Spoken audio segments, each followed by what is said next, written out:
Alors, qui était donc Jean-Baptiste Clément? Eh bien, Jean-Baptiste Clément est né d'abord à Boulogne-sur-Seine, à Boulogne-Billancourt. Il est né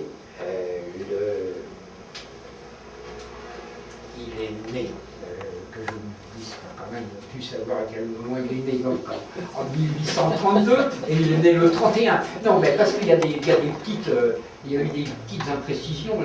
L'astrologue a fait, ça lui arrive quelquefois, cette revue qui est très bonne, a fait une erreur sur Jean-Baptiste Clément, et il est né en effet le 31 mai 1836 à Boulogne. L'astrologue le fait naître le 30, parce que l'acte stipule qu'il est né, il a été déclaré le 31 et il est né la nuit précédente.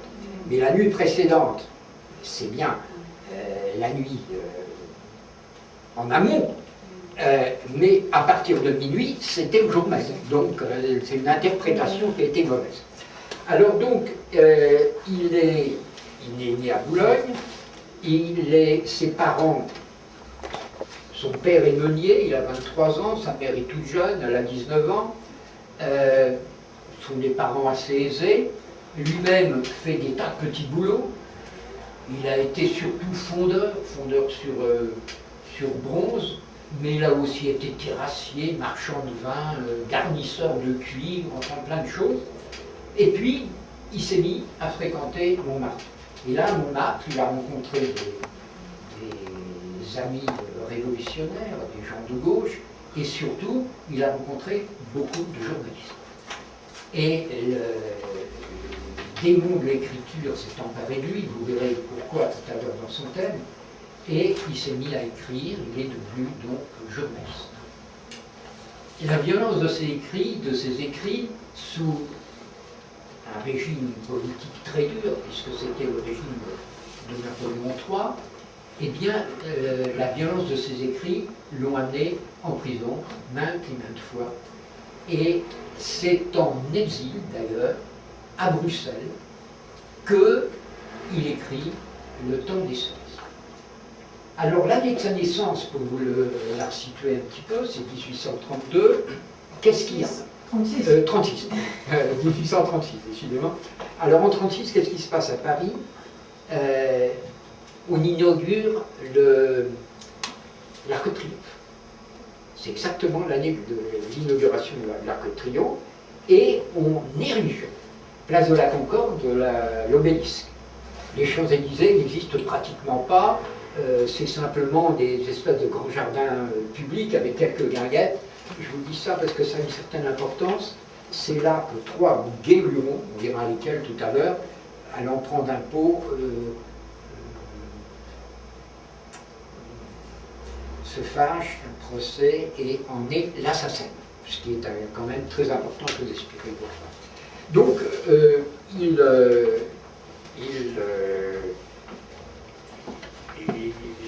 se transforme. Sur le plan industriel, il y a un essor fantastique, en particulier les Schneider, qui font les forges de Saint-Étienne et au Creusot.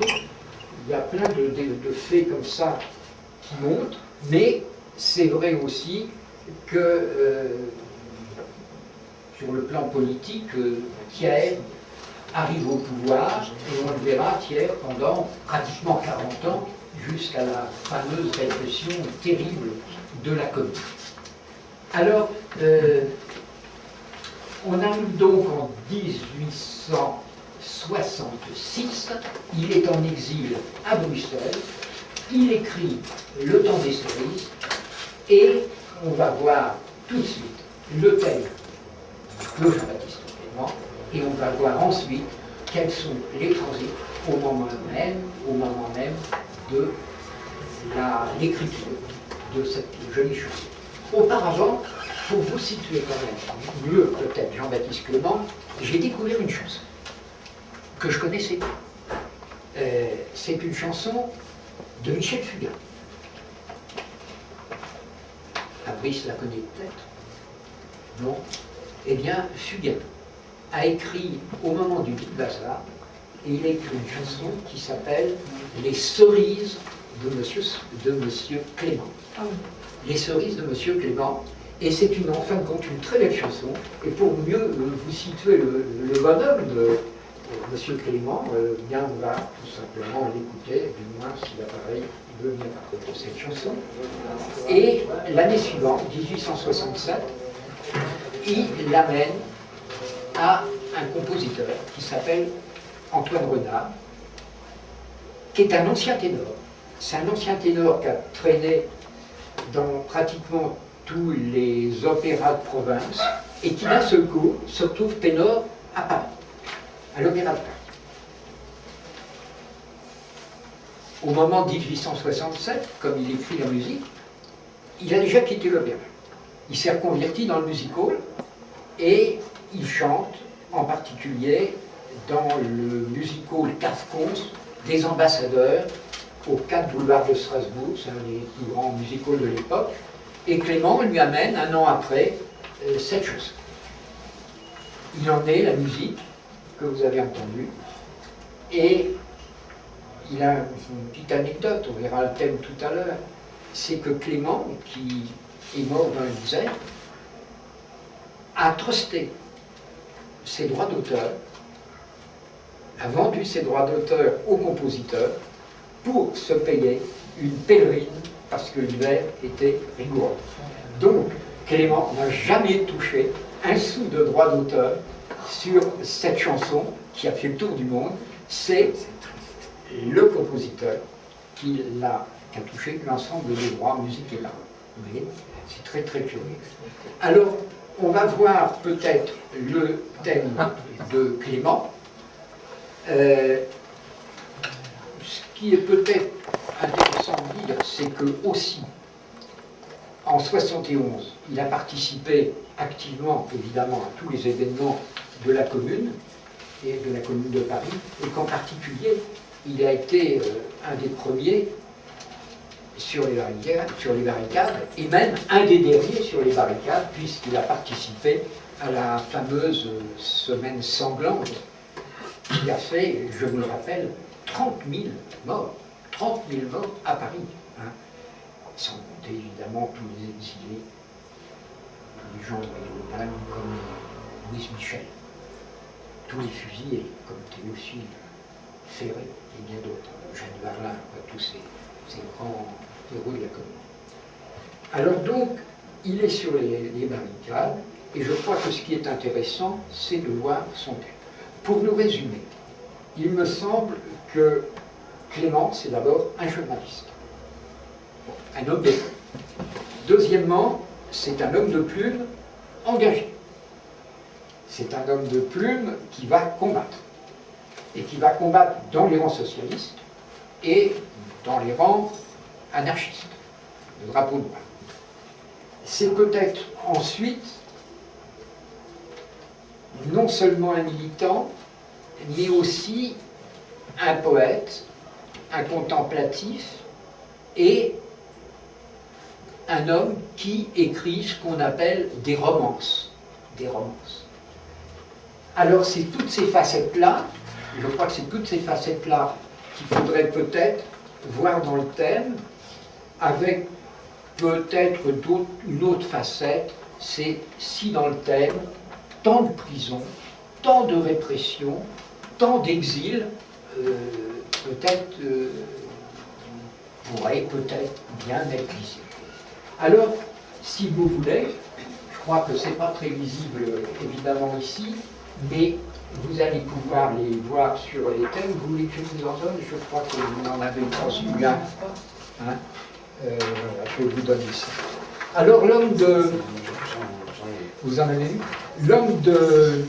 Pour moi, l'homme de plume, c'est évidemment beaucoup de choses.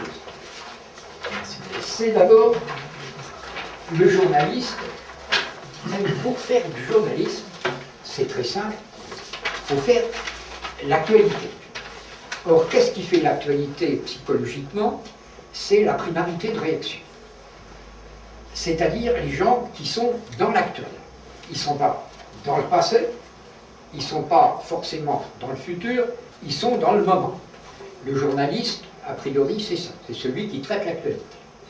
Or, la primarité de réaction dans le thème, vous la voyez par beaucoup de facteurs, et en particulier par cette dominante bélier Gémeaux, qui sont les deux signes les plus primaires du zodiaque, et puis peut-être renforcée d'ailleurs par une lune en Sagittaire.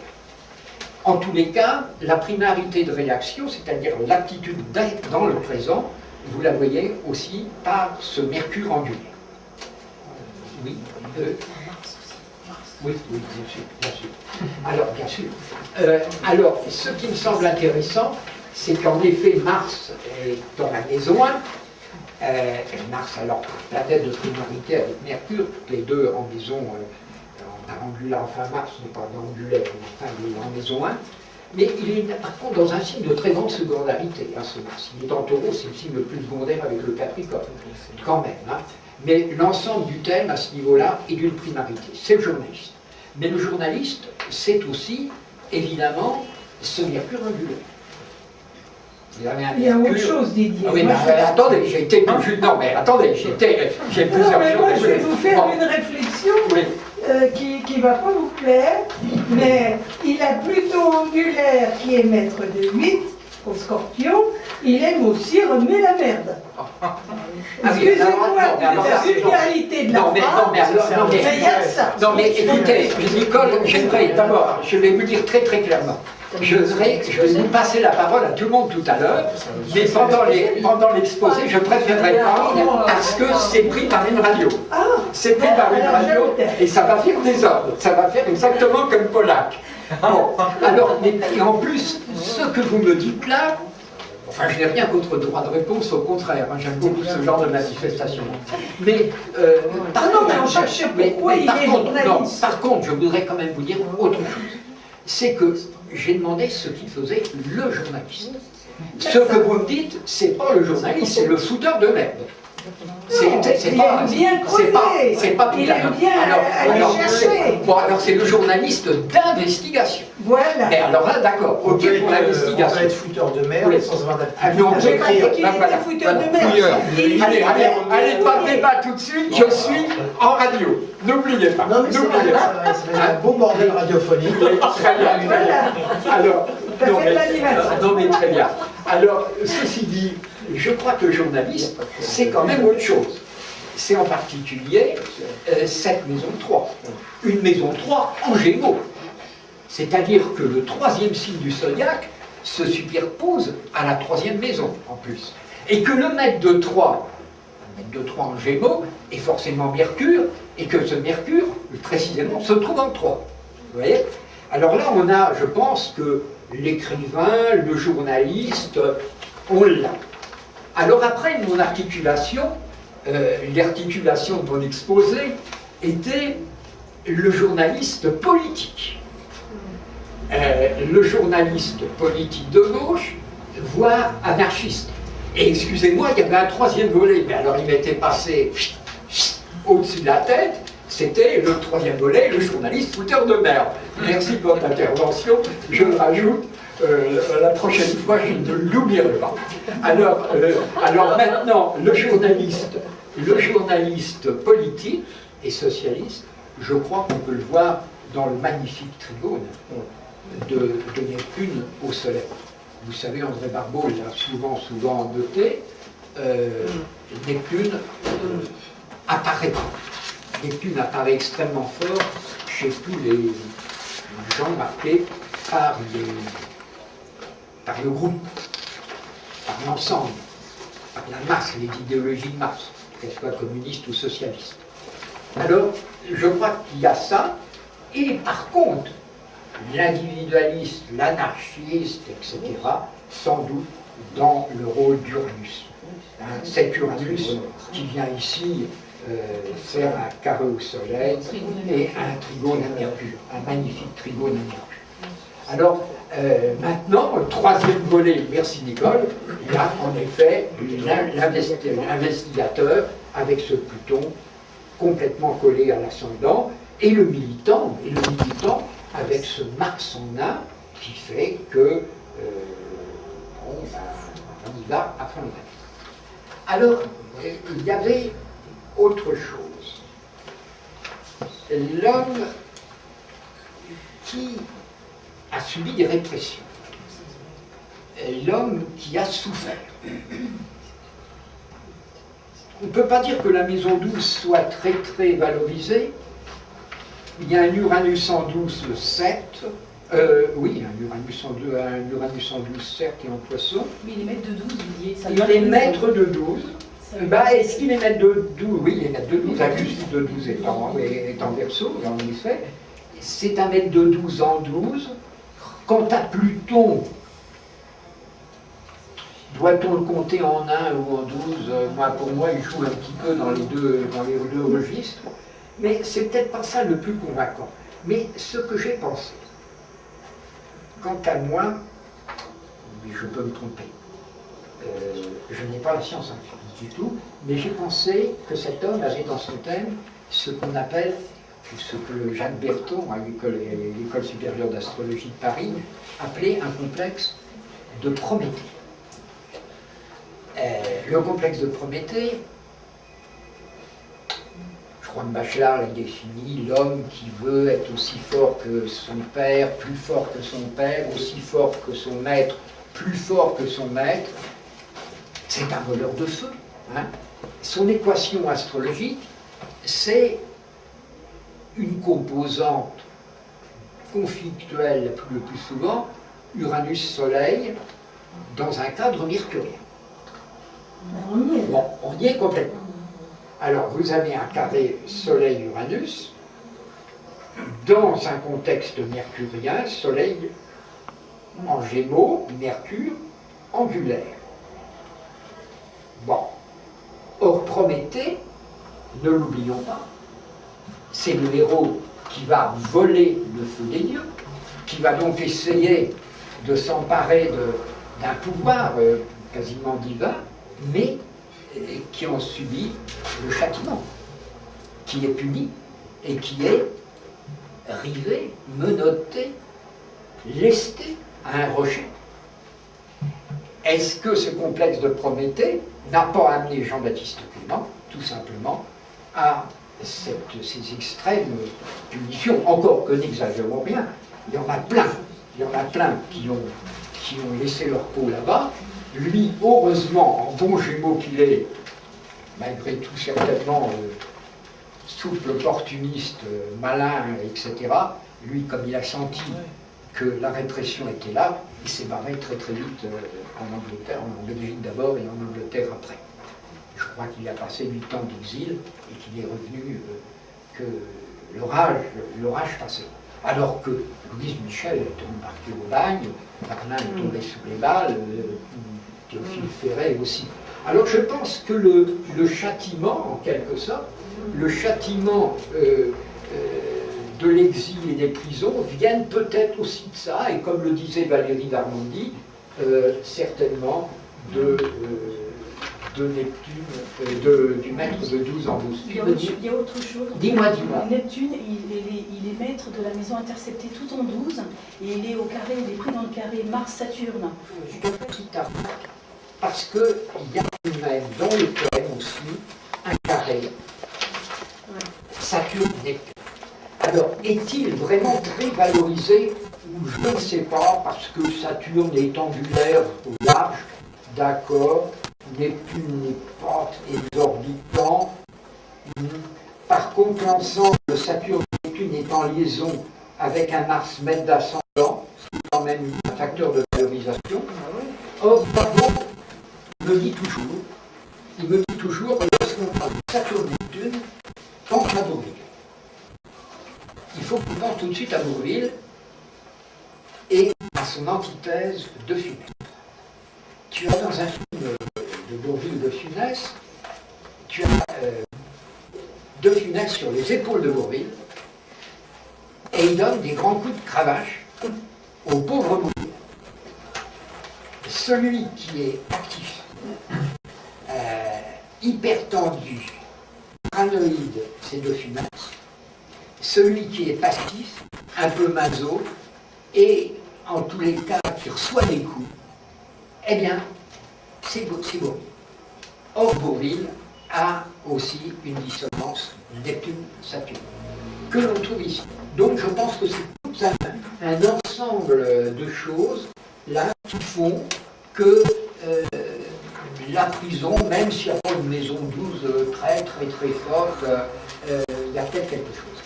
Alors ensuite, où en étais-je? Alors ensuite, évidemment, il y a l'auteur de romance. Alors là, l'auteur de romance, hein, moi je pense qu'il est totalement dans les 3 planètes en Cancer. Il est dans les 3 planètes en Cancer avec toute la fragilité, toute la sensibilité, toute la réceptivité, toute l'imagination, tout le ressenti émotionnel du Cancer, et peut-être coloré par la mélancolie, car malgré tout, il y a un carré Saturne-Vénus. Il y a un carré Saturne-Vénus, Saturne dans son exaltation Balance, qui frappe ici Vénus et qui donne ce parfum, cette couleur un peu sépia, un peu nostalgique. Hein. Et je crois que c'est la deuxième facette de Clément, le militant Mars en nain, le fouteur de merde, l'investigateur Pluton à l'ascendant, mais au contraire, évidemment, cette facette extrêmement pure, extrêmement fraîche des 3 planètes en Cancer. Il y a peut-être aussi autre chose. Comme on entend le don des secondes, comme on l'écoute vraiment, une part qui m'a beaucoup frappé, c'est le côté frais. C'est une espèce de fraîcheur, mais de fraîcheur tragique. Il y a à la fois la facette extrêmement fraîche et presque gourmande, sensorielle en tous les cas, de ce rouge grise, de ce sucre qu'on a envie de goûter, et au contraire un fond extrêmement plus tragique. Eh bien, je m'aperçois d'une chose, c'est qu'en astrologie, il y a quand même ces histoires de cartes qu'il ne faut quand même pas ignorer. Or, les cartes printanières et estivales sont les plus valorisées de ce thème. Vous avez un ascendant Bélier, printemps, vous avez un Mars au printemps, vous avez un Soleil Gémeaux, printemps, 3 planètes en carte d'été, ici, le Cancer cardinal. Hein. Donc je pense que le printemps et l'été, c'est quand même plus la joie de vivre, la naissance, le lyrisme qui arrive comme la sève dans les plans. Et il n'y a rien de d'hivernal et d'automnal dans cette chanson. Je pense qu'il y a de ça. Hein. Et puis, ajoutons que la lune Sagittaire met vraiment l'accent sur la sensorialité. Sur la sensorialité. Surtout Jupiter et la Lune. Ah oui, il y a une réception mutuelle. Vous avez tout à fait Nicole, vous avez en effet un Jupiter et la Lune, pendant que la Lune est Jupiter. C'est donc presque s'il y avait ici une conjonction. La conjonction Jupiter-Vénus. Oui, absolument. Voilà pour ce qui est du thème en gros de Clément. Si quelqu'un veut intervenir, je déplace ma machinerie extrêmement professionnelle. Mais on n'a pas parlé de la conjonction Jupiter-Vénus. C'est peut-être pour ça qu'il s'en est sorti. Parce que Jupiter-Vénus est un facteur de chance. Quand même. Alors merci, Nicole qui interviendra bien sûr elle aussi dans les prochaines réunions. Jupiter, les anciens l'appelaient la grande bénéfique. Les mêmes anciens appelaient Vénus la petite bénéfique. Et ici, petite et grande bénéfique, ce qui rend compte. Jupiter a un pouvoir d'amplification, amplifie Vénus. C'est un côté extrêmement gourmand, sensualiste, qui aime les parfums, les odeurs, les couleurs, tout ça, c'est la facette gourmande des roses de Clément, alors que Pluton, évidemment, à l'ascendant, et qu'elle va tout à fait dans l'autre. Plutôt noir. Plutôt là. C'est pas. Oui. Quelqu'un veut un oui au Valérie Duchâtel. Par rapport à ton en fait, le temps des cerises, ça fait parler son caricature avec le temps. Oui. Ah. La thématique, le titre vraiment de la chanson, le temps des cerises. Donc en fait, le fait du fruit, Jupiter-Vénus, au carré de Saturne, le temps des cerises. Oui, tout à fait. Très bien. Ah ben, sous ce plan-là, on peut aussi parler de son milieu de ciel au Capricorne. Si à travers le temps, il a la célébrité, c'est quand même bien ce Saturne qui est maître de son milieu de ciel. Oui, et qui commence qu'on peut Sa assimiler. notoriété, Oui. elle est là. Et la 7 qu'on peut assimiler au public aussi, puisque l'ascendant c'est le moi, et le descendant et la 7 c'est le non-moi. C'est ce qui n'est pas moi, c'est les autres. Et pour un compositeur, ce sont publics. Mais il est d'un milieu familial Plutôt riche. riche, ouais. Plutôt Parce que riche. il a quand même une opposition sur les lunes, je te pose la question. Hein. Le luminaire, il a un carré Vénus-Saturne. Vénus est en 4, qui est le point d'origine, hein, le berceau familial. Alors la question, c'est quelle relation avec ses parents, son milieu familial et là.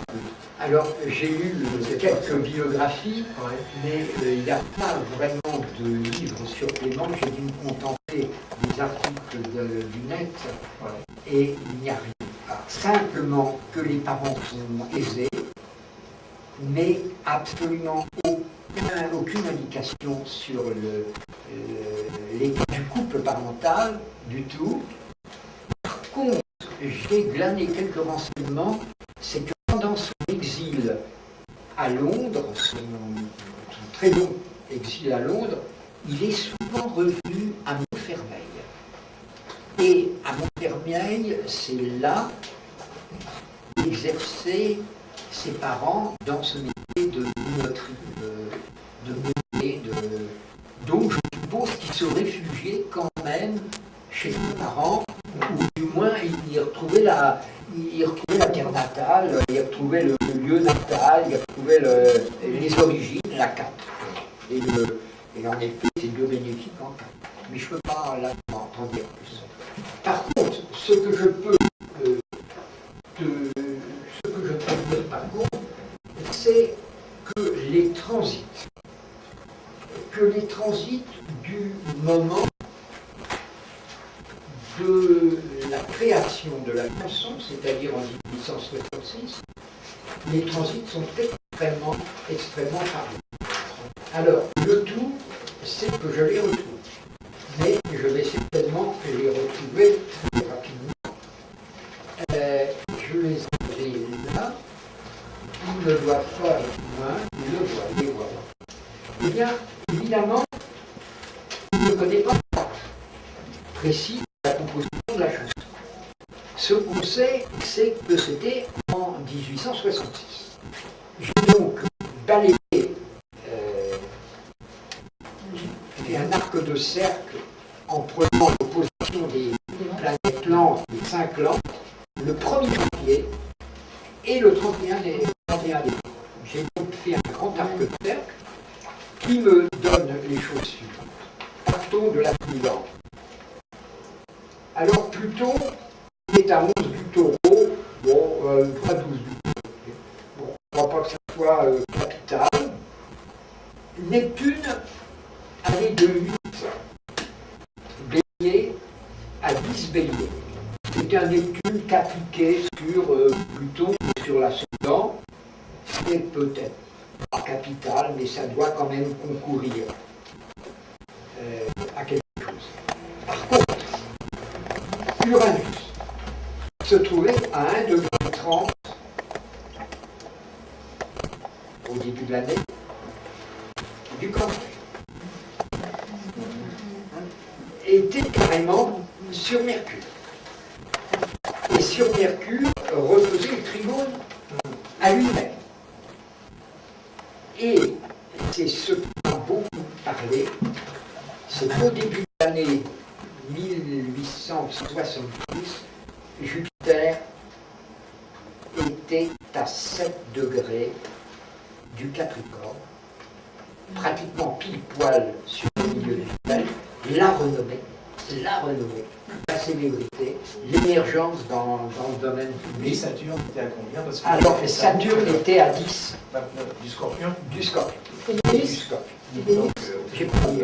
Ah, Mais les rapides ont dû jouer comme déclencheur de quelque chose, mais sur un an,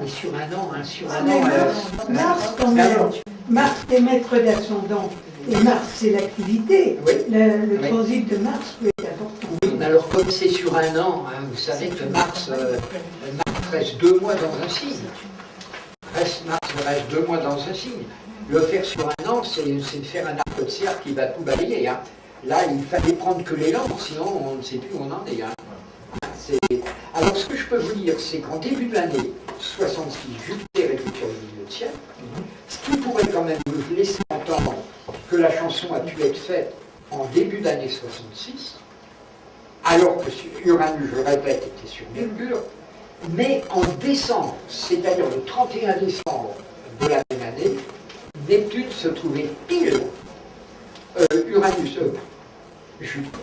Jupiter se trouvait pile sur Neptune, et c'est peut-être aussi une date tout à fait intéressante que cette rencontre Jupiter-Neptune, alors qu'Uranus était toujours très très proche de Mercure en plus. Mais ce qui sera peut-être très intéressant, c'est de voir à quel moment il donne le texte au compositeur.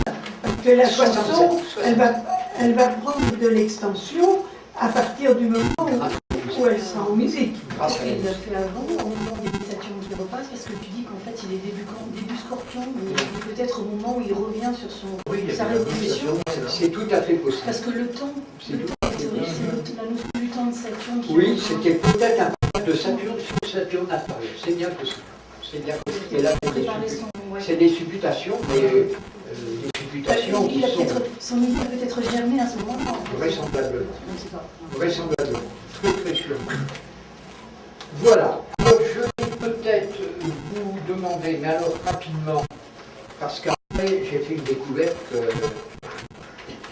qui me paraît extrêmement intéressante à propos des dynasties entre les interprètes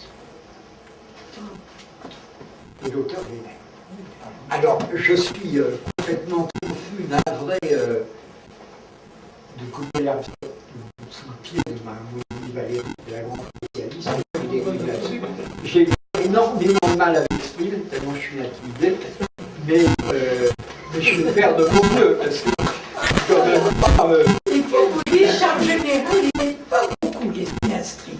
Alors il faut croire que ça l'a impressionné pour qu'il vous en... Et ça fonctionne. Ben, je suis un peu comme le Mireille qui disait, comme je dis que je change de trottoir, alors me faire travailler sur les coups, ça me vrai. Là, entre les parties, ça me plaît bien. Voilà.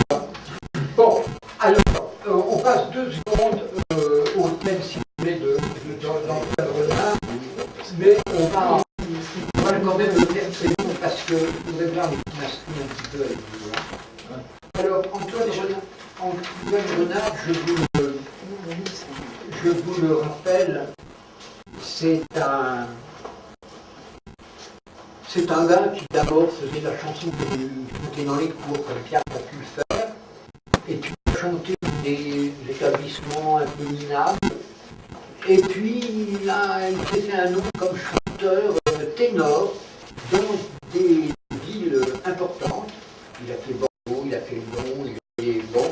Et sa promotion, alors magistrale, il a été engagé comme ténor de l'Opéra de Paris. Je crois que son état de santé ne lui a pas permis de continuer son périple de chanteur d'opéra, et il s'est reconverti dans le musical. Et c'est donc dans ce musical, le bar de Strasbourg, pas loin de la gare du Nord, à Strasbourg-Saint-Denis, là, que Clément lui a amené le poème Le temps des soleils. Il est mort en France. Alors peut-on voir vraiment les tendances artistiques de cet homme? Ce que je peux dire, c'est d'abord qu'il a connu 3 planètes en un, dont Vénus, la création artistique. Hein, la création artistique de Vénus est très très fortement marquée par contre par le militantisme.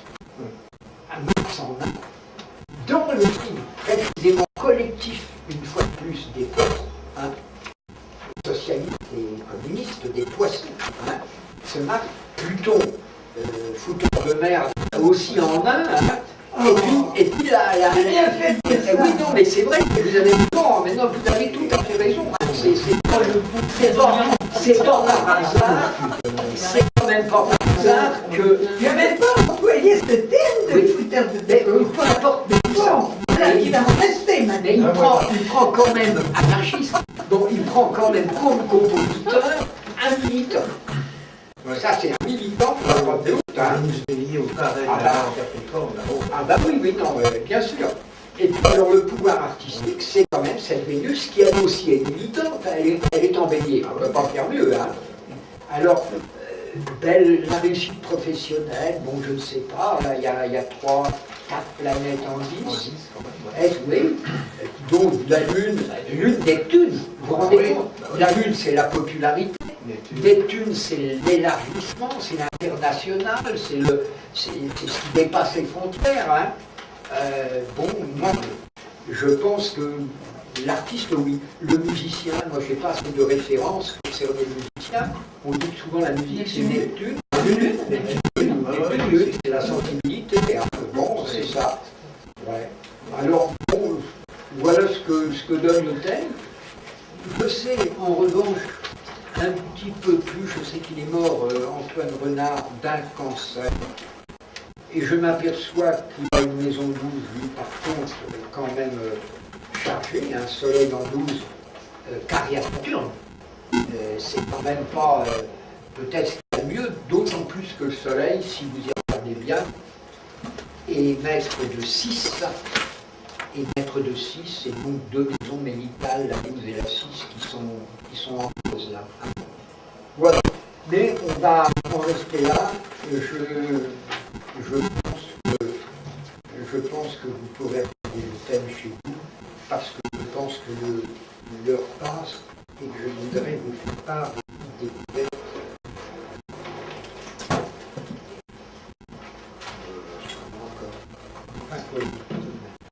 Alors,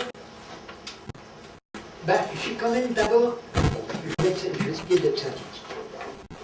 On a dit que le poète, on a dit que le lyrique, que l'auteur de romance, c'était certainement les 3 planètes en fond de ciel en cancer. Eh bien, je me suis aperçu que tous les interprètes, sauf avaient des planètes extrêmement importantes, et comme je dis importante, c'est soit la Lune, le plus souvent la Lune, quelquefois le Soleil, et Mercure, Vénus, soit en Cancer, soit en Scorpion, soit en Poisson. C'est-à-dire qu'on retrouvait chez tous les interprètes des planètes personnelles qui s'agglutinaient en début des signes d'eau ou au 21, 18, 19, 20, 21 degrés de ces mêmes signes d'eau. C'est-à-dire qu'ils faisaient des trigones à Mercure, l'écriture, ou ils faisaient des trigones avec du sel. C'est sauf peut-être Suzy de l'air. Mais je crois qu'au niveau de l'époque, si vous voulez, j'avais préparé quelque chose. Voilà. Merci. Je vais peut-être te débarrasser. Je voudrais quand même, avant qu'on quitte l'événement, faire remarquer quelque chose. On a les 3 planètes de cancer qui sont très importantes chez Clément, et toutes les planètes au Capricorne qui sont très importantes chez le compositeur. Oui. Là, cancer, Capricorne, C'est la du temps et de la mémoire.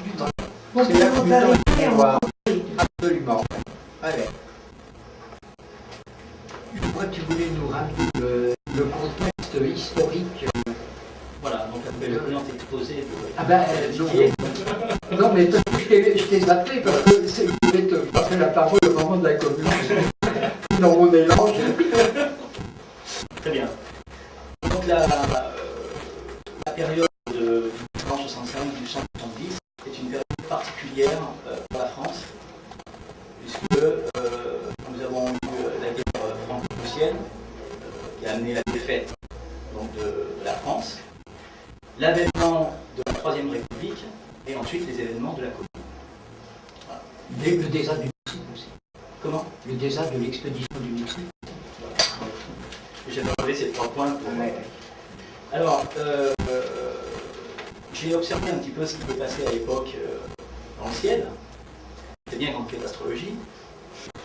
Et ce que j'ai constaté, c'est qu'il y avait Neptune, donc dans le signe des Béliers, en conflit avec Uranus dans le signe du Cancer.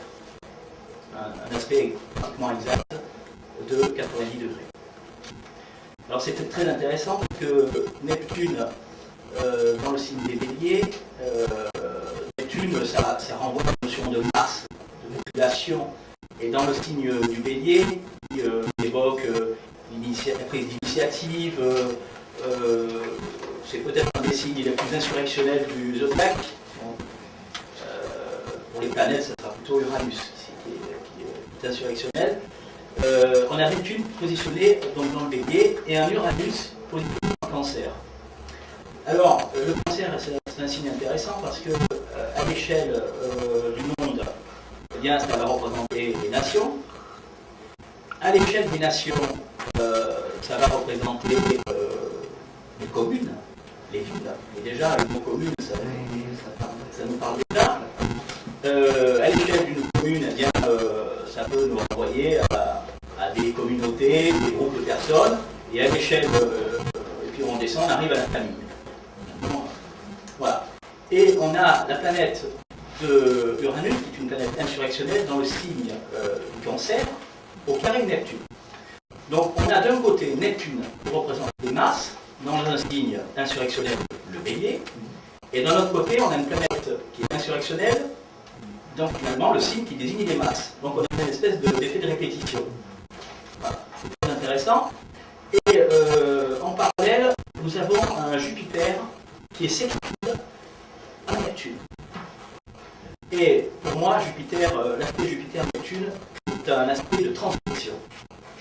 Pas récif, mais c'est transgressif.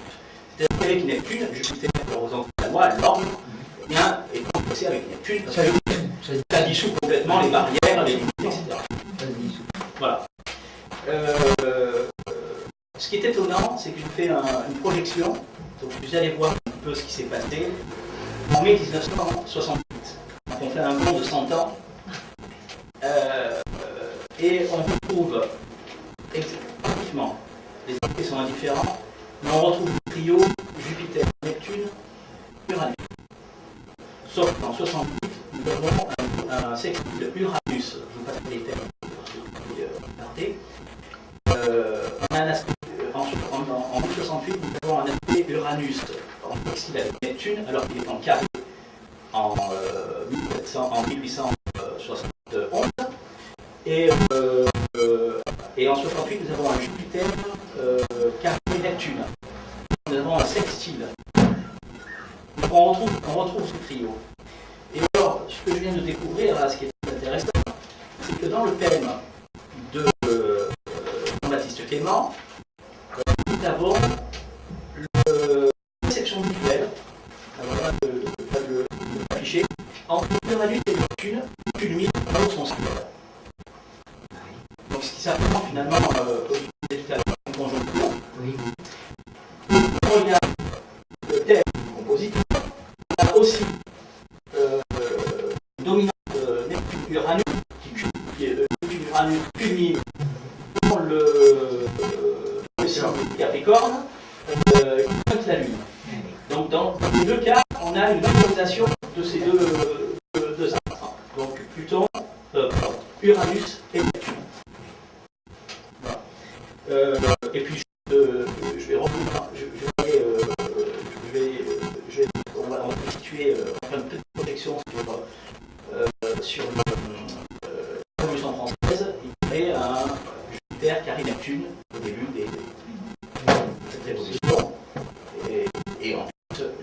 la 5e République est marquée par ce triple Jupiter-Neptune.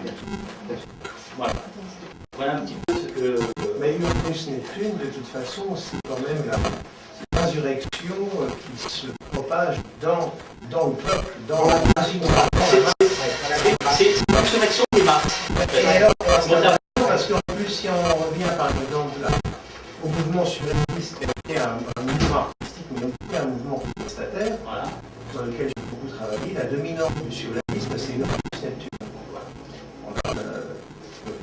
Neptune qui était l'exploration de l'inconscient, la pensée magique, et Uranus qui a été tout le côté insurrectionnel et iconoclaste et avant-gardiste qu'ils ont représenté. Voilà. C'est passionnant. Moi, merci au nom de tous. On va écouter quelques synastries. On va plutôt regarder quelques synastries rapidement. Synastrie de Jean-Baptiste Plément avec Antoine Renard. Si tu peux passer les photos d'Antoine Renard, si tu peux les passer. Mais sinon, c'est pas très grave. Je vais simplement vous faire remarquer que Renard a un Mars maître d'ascendant à 20 degrés les Poissons, Trigone à la conjonction Jupiter-Vénus de Jean-Baptiste Plément. Et ce qui est très important sans doute, c'est qu'une conjonction Uranus-Neptune précisément valorisée par la Lune, puisqu'il y a les trois, il y a le trio de planètes, passe sur le milieu du ciel de Jean-Baptiste Plément. Est-ce que le Pluton en bélier ne se superpose pas sur la lune natale entre Uranus et Neptune de Renard? Jean-Baptiste Clément, son Pluton bélier là, ascendant. Le Pluton... En Capricorne, Non, par contre, Vénus, il y a Vénus du compositeur qui passe sur le Pluton à l'ascendance. Bon, Mais alors, il y a aussi quelque chose, Didier, avec les heures de naissance. tu les as mis? Non, oui, c'est pas. Voilà l'Eldorado, la transaction entre parole et musique. Voilà. Passons à Suzy Delair. Suzy Delair, peut-être vous l'avez pas écouté en anglais. Vous savez, Suzy Delair, c'est une grande comédienne. Ça a été la femme de Georges Clouzot. Ce metteur en scène qui a fait Le Diabé, qui a fait Manon des Sources, qui a fait L'Assassin à Victor 21, qui a fait Quai des Enfers, etc. Et alors, Suzy Delair a chanté différentes chansons. Elle était surtout célèbre par une chanson extrêmement légère qui s'appelait Avec son tralala, son petit tralala, etc. Mais elle a chanté aussi, elle était très surpris le temps de cerise, avec beaucoup d'embarras, avec beaucoup de succès. Est-ce qu'on va l'écouter? Je ne sais pas, parce qu'on ne va pas avoir le temps. Juliette Brécon, je peux quand même vous dire que c'est celle qui fasse exception à cette grande règle, du moins cette grande constatation que j'ai faite que toutes les planètes s'aggloméraient en signe. Exception Suzy Delair, mais comme fait exprès, le style de Suzy est exactement aux 2 près sur le milieu du ciel de Jean-Baptiste Clément. Comme si le rayonnement touchait le milieu du ciel, c'est-à-dire la renommée de Clément, alors que le milieu du ciel est exactement sur le Neptune de Clément. Parce que je étant sur le soleil. Vous voyez quand même, il y a quand même des choses très significatives. Zizi Jeanmaire, vous avez entendu tout à l'heure. Alors là, 2 planètes, 3 valorisations en des poissons. Un milieu du ciel sur Uranus, trigone de Mercure de Clément, et une conjonction Lune-Uranus, 22 des poissons,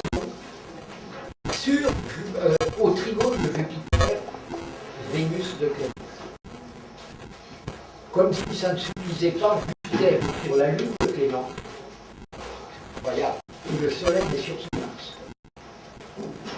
Ça quand même le trouver. Cora Monker. Alors Cora Monker, qui s'est produit très très souvent, on dit la Dame d'Or de Saint-Germain-des-Prés. Elle a été... non, c'est pas c'est pas grave. Cora Monker... c'est lui. Elle était les colonnes de disques. Voilà. Cora Monker, on l'appelait la grande dame, la dame blanche de Saint-Germain-des-Prés, en opposition à Julie Gréco, qui était la dame bleue, qui était la dame noire de Saint-Germain. Eh bien, Cora Monker qui se produisait très très souvent au théâtre libertaire parisien, la République, alors là, c'est extraordinaire. Conjonction Vénus-Jupiter sur le Mercure du Clément. Vénus à 28 des Gémeaux, une conjonction dissociée, Jupiter à 2, c'est-à-dire pratiquement sur le Mercure. Et, comme si ça ne suffisait pas, conjonction Soleil-Neptune sur la Vénus en Cancer de Clément. Vous voyez un peu. Alors que la Lune de Cora Monker culmine à 8 degrés du Capricorne sur le milieu du ciel de Jean-Baptiste Clément. On va peut-être écouter si j'y arrive. Oh, je vais les appeler très vite parce que sinon on... Quand les cerises qui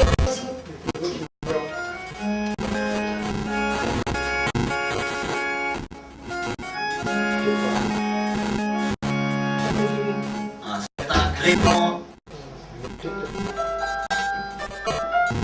Voilà Cora, tu le fais sur le droit. C'est vrai.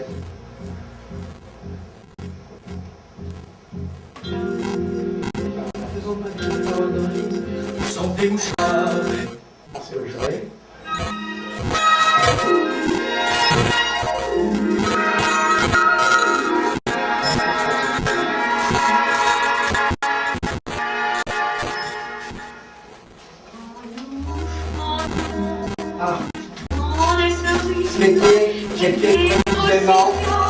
C'était précisément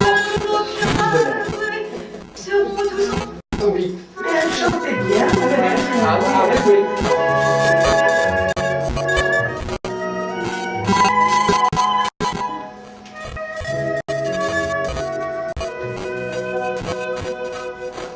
Quand nous entrerons dans les cerises, les guerres signalent les meurs, le moqueur, seront tous en fête. Les belles auront la folie. C'est le Gréco, normalement, si je n'ai pas de surprise. Et je vous donnerai la surprise après.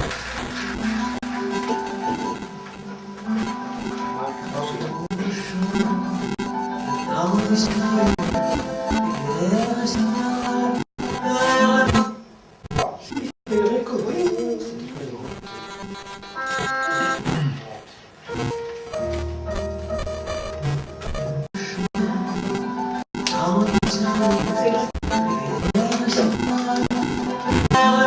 Alors, Gréco, conjonction Vénus-Jupiter, conjonction Vénus-Jupiter sur Uranus de Clément à 6 degrés de poisson, 6 degrés de poisson, trigone à Mercure de Jean-Baptiste Clément. Toujours ces signes. Au même moment, la Lune passe sur son